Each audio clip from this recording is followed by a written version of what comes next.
Hello, my name is Debbie Reynolds. They call me the Data Diva. Today I want to talk about data privacy and thermal cameras.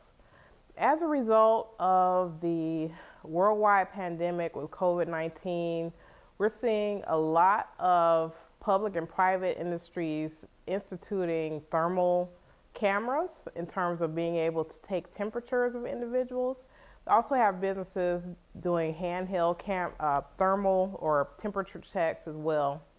The thermal cameras are really interesting because a lot of these, in addition to facial recognition, they're adding capabilities, or these companies that are making these cameras sometimes are adding capabilities to do both facial recognition and thermal temperature checks on individuals.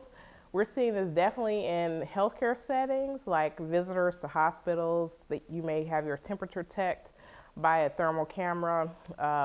In China, for a while now, they've been doing thermal cameras for COVID to check people who have temperatures. Also, we're seeing around the world, they're trying to do it in public spaces, like malls or different areas where people congregate or pass through inside.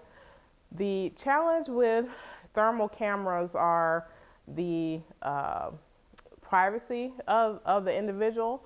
Obviously, in public spaces, people don't have the same privacy rights, but definitely in indoors and in public and private industries, we're seeing it used, especially, for example, let's say in employment, factory work, where a lot of people have to come to work, and they have to be in close proximity to other people.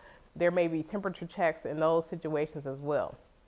Regardless of where these temperature checks happen, some of the big issues around capturing this data is, first of all, in some situations you may have to notify the individual that you're doing these temperature captures, whether that be a notification to the individual, like a sign posted about what type of photography or imaging is happening with the individual, and if the data that's being captured, if it is being stored or collected or kept for any amount of time, that also creates another privacy issue with the individual. So in certain cases, companies need to make sure that, first of all, if they're capturing those images and they're keeping the data, that they need to notify the individual what they're keeping the data for and how long they intend to keep it. This is an issue in the state of Illinois with the Biometric Information Privacy Act, where if you're collecting that type of biometric information, like temperature checks, you need to notify the individual and make sure that they know. So it's not just customers, but also employees and anyone else who's captured by those cameras. Also, even in the EU, the German Data Protection Authority has put out guidance about thermal cameras. And one of the things that they have said was that if a person has to give consent, or if they can give consent, if it's legal, they also have to be able to have the capability to revoke consent. So not all situations where thermal imaging or thermal cameras are being used, that's possible. Also, the big issue again is data retention. So if data is going to be retained for any amount of time, it really needs to be clear how long it's going to be kept, if at all. I advise companies if they don't have to keep that information, they shouldn't. So either, like say for instance on a business situation, you either have a temperature or you don't. So that may not necessarily need to be something that has to be recorded and kept for prosperity's sake.